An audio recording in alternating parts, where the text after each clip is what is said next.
ಈಗ ನಮ್ಮ ಮುಂದುವರೆದ ತರಗತಿಯಲ್ಲಿ ನಾವೀಗ ಭೂತಕಾಲವನ್ನು ನೋಡಿದ್ವಿ. ಭೂತಕಾಲದಲ್ಲಿ ಯಾವ ಪ್ರತ್ಯಯ ಇರುತ್ತೆ? ಧಾ ಎಂಬ ಪ್ರತ್ಯಯ ಬರುತ್ತೆ. ಧಾ ಎಂಬ ಪ್ರತ್ಯಯ ಬರುತ್ತೆ. ಈಗ ಅದಕ್ಕೆ ಸಂಬಂಧಪಟ್ಟಂತೆ ಒಂದು ಉದಾಹರಣೆಯನ್ನು ನೋಡೋಣಂತೆ. ಈಗ ಭೂತಕಾಲಕ್ಕೆ ಸಂಬಂಧಪಟ್ಟಂಗೆ ಒಂದು ಉದಾಹರಣೆ. ಈಗ ಭೂತಕಾಲ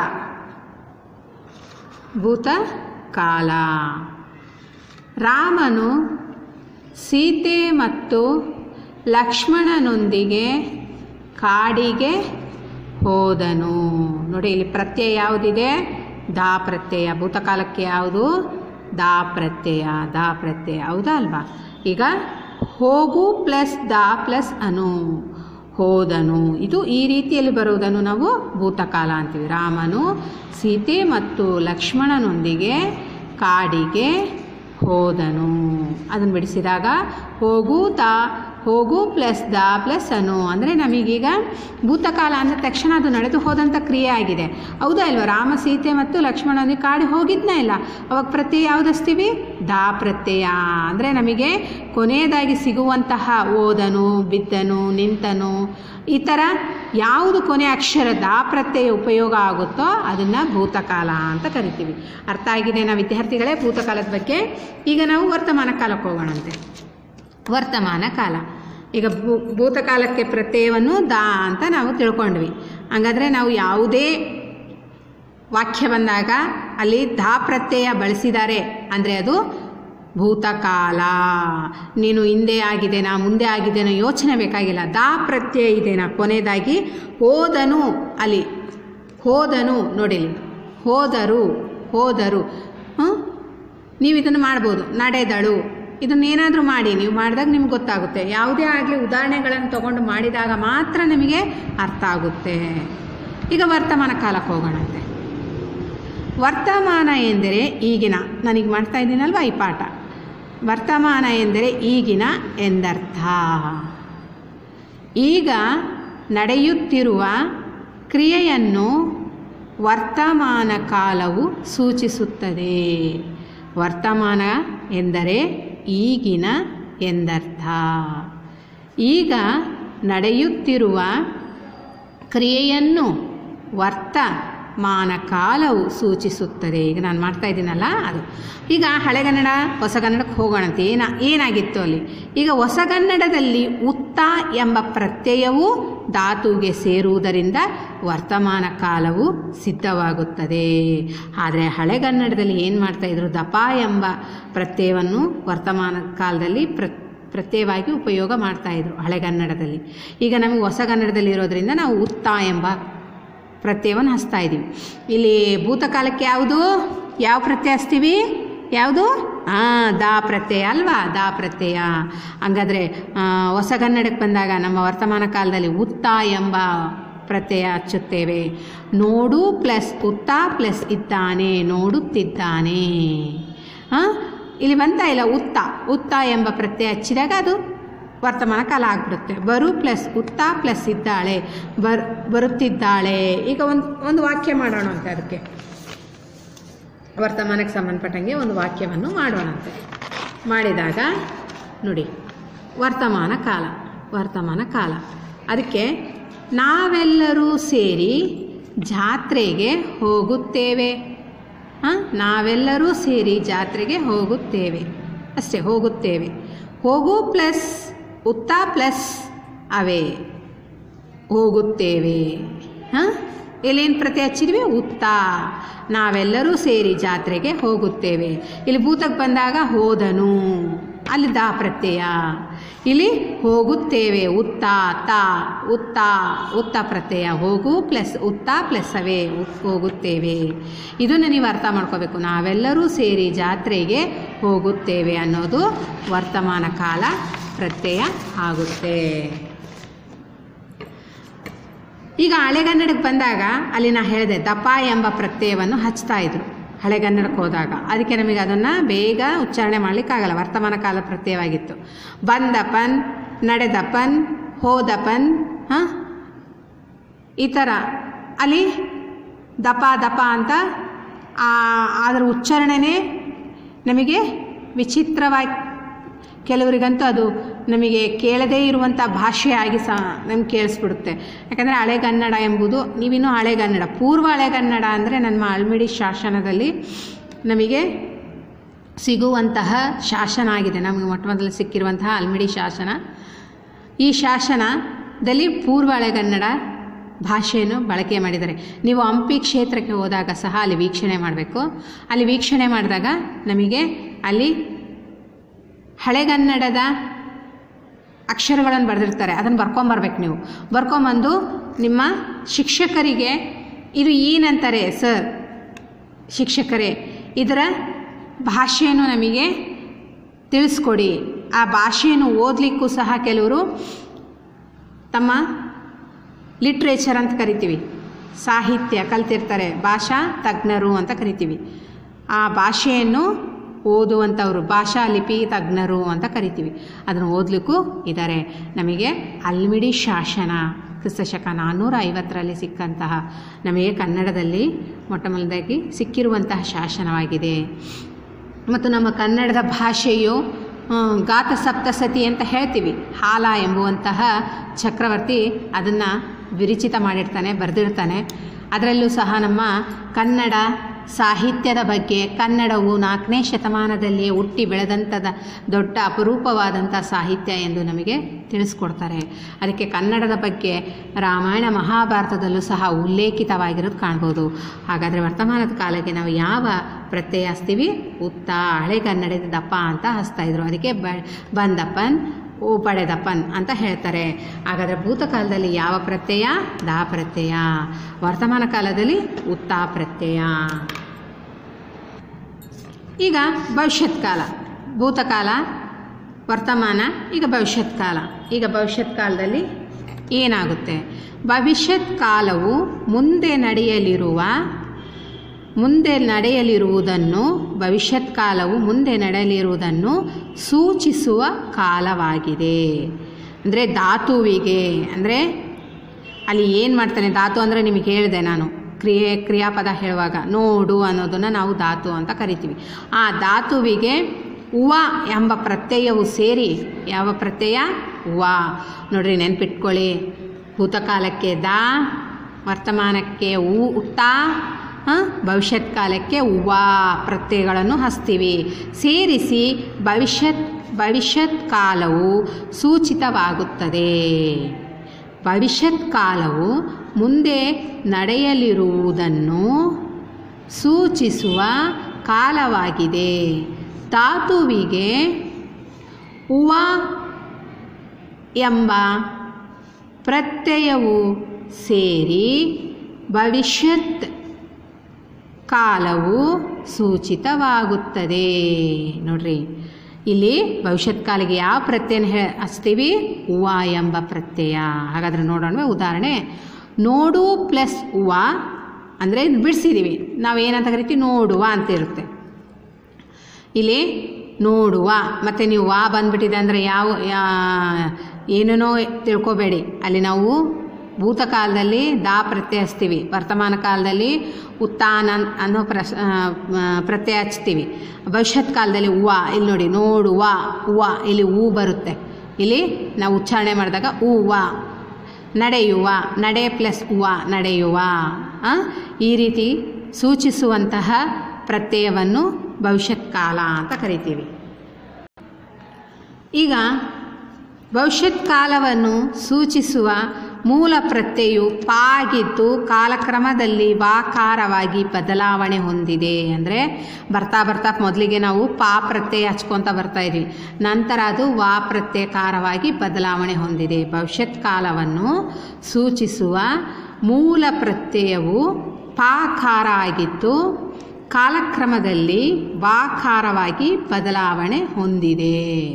ಇಲ್ಲಿ ಹಳೆಗನ್ನಡದಲ್ಲಿ ಹೇಳ್ತಿದ್ದೆ ನಮಗೆ, ಅಲ್ಲಿ ಬಂದಪ್ಪನ್ ಅಂತ ಹೇಳಿದ್ವಲ್ಲ, ಅದೇ ರೀತಿ ಪೋಪಂ, ಪೋಪಂ, ಓಪಂ, ಬರ್ಪಂ ಪಕಾರ ದ್ವಿತ್ವವಾಗಿರುವುದನ್ನು ಕಾಣಬಹುದು. ಇಲ್ಲಿ ನಾವು ಪಕಾರ ಉಚ್ಚಾರಣೆ ಮಾಡ್ತೀವಿ. ಆದರೆ ನೀವು ಇದೆಲ್ಲ ತಲೆ ಕೆಡಿಸ್ಕೋಬೇಡ್ರಿ, ನಿಮಗೆ ವಿಚಾರ ತಿಳಿದಿರಲಿ ಅಂತ ನಾನು ಅದನ್ನು ಹೇಳಿದೆ.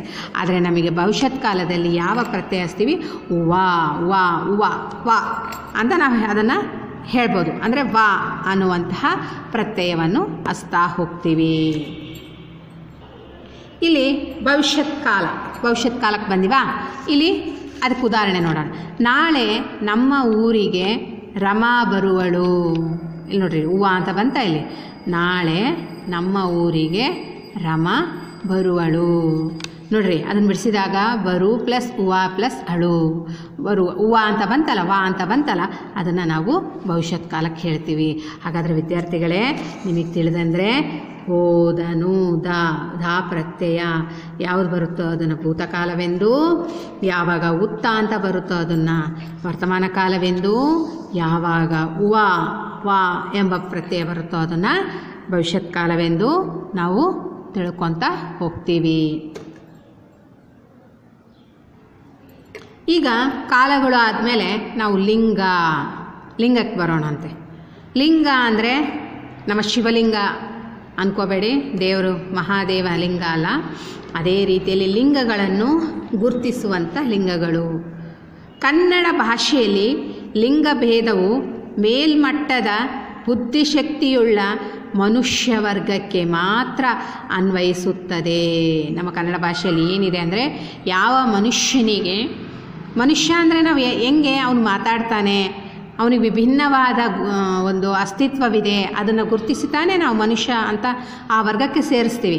ಅದೇ ರೀತಿ ಮನುಷ್ಯ ಮಾತನಾಡಬಲ್ಲ, ನಡೆಯಬಲ್ಲ, ಈ ರೀತಿ ವ್ಯತ್ಯಾಸಗಳನ್ನು ತಿಳ್ಕೊತ ನಾವು ಅವನನ್ನು ಮನುಷ್ಯ ವರ್ಗಕ್ಕೆ ಹಾಕ್ತೀವಿ. ಈಗ ಮನುಷ್ಯ ವರ್ಗದಾಗ ಬಂದಾಗ ಎಲ್ಲರೂ ಒಂದೇ ವರ್ಗಕ್ಕೆ, ಪ್ರಾಣಿ ಅಂದರೆ ಎಲ್ಲ ಪ್ರಾಣಿಗಳು ಒಂದೇ ವರ್ಗಕ್ಕೆ ಸೇರುತ್ತಾ, ನಾಯಿ ಹಂದಿ ತನ್ನ ಆದಂತಹ ವರ್ಗಗಳಿಗೆ ಅವು ಹೋಗ್ತಾ ಇರ್ತವೆ. ಅದೇ ರೀತಿ ಇಲ್ಲಿ 3 ಲಿಂಗಗಳನ್ನು ನಾವು ಕಾಣ್ತೀವಿ. 3 ಲಿಂಗಗಳು ಯಾವಪ್ಪ ಅವು? ಪುಲ್ಲಿಂಗ, ಮೊದಲನೇದಾಗಿ ಪುಲ್ಲಿಂಗ ಬರುತ್ತೆ. ಇಲ್ಲಿ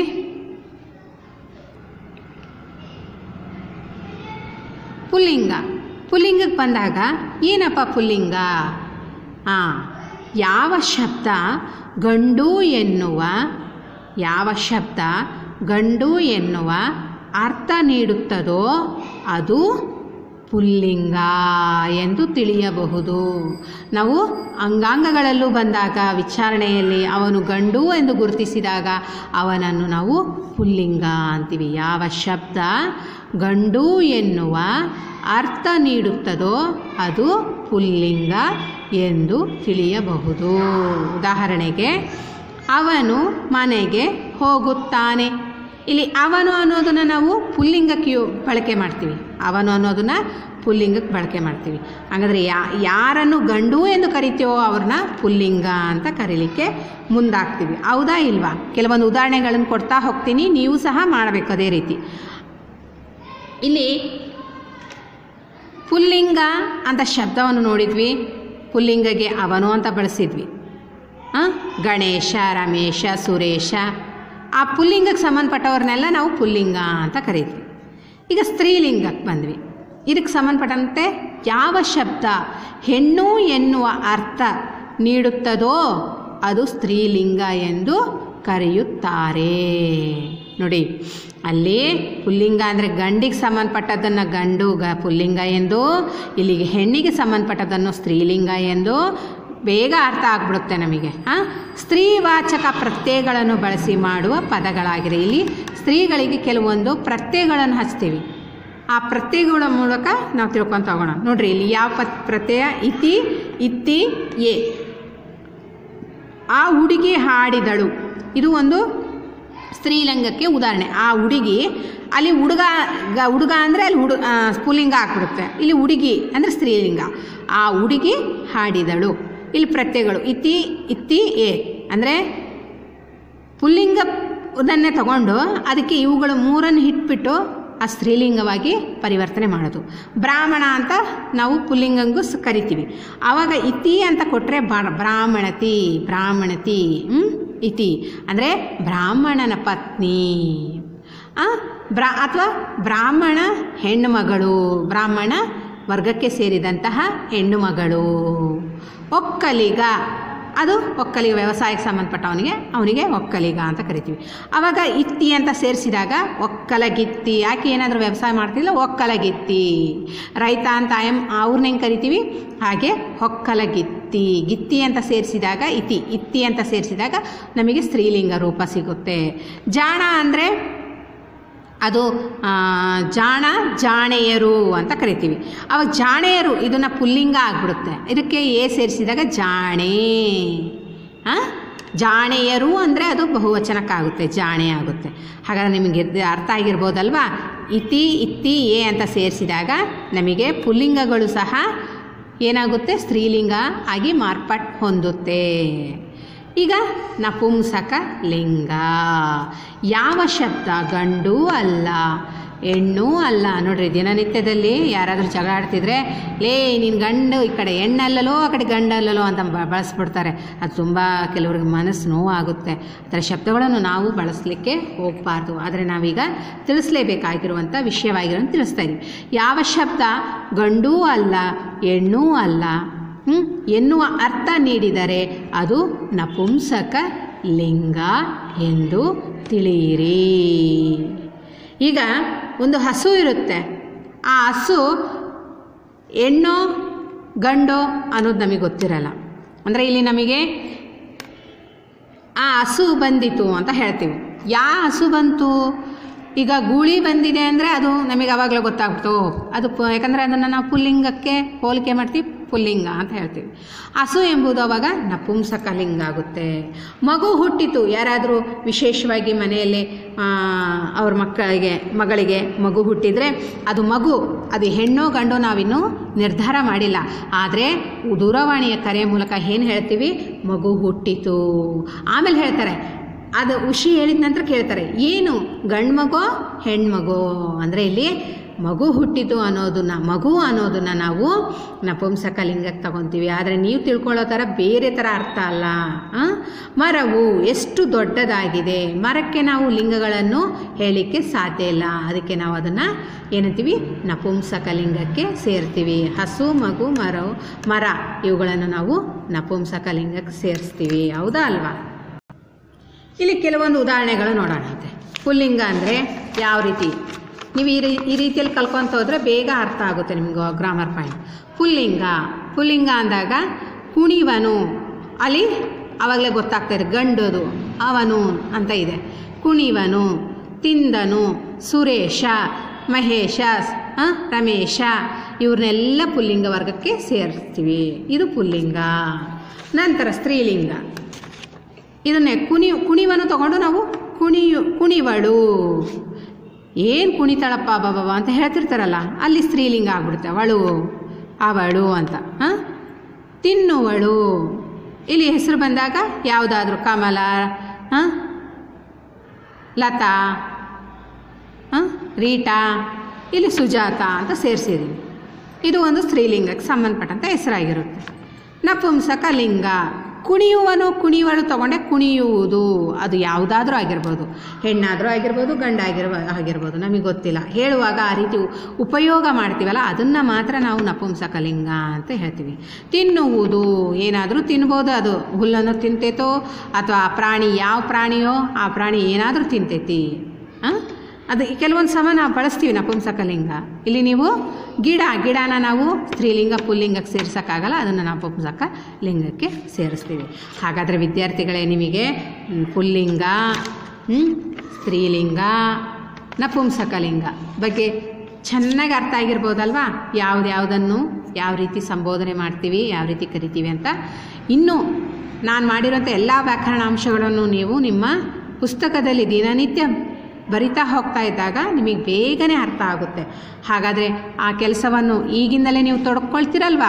ವ್ಯಾಕರಣಾಂಶ ಬಲು ಕಠಿಣ ಅಂತ ಹೇಳ್ತಾರೆ. ಇಲ್ಲ, ಕಬ್ಬಿಣದ ಕಡಲೆ ಅಲ್ಲ ಅದು.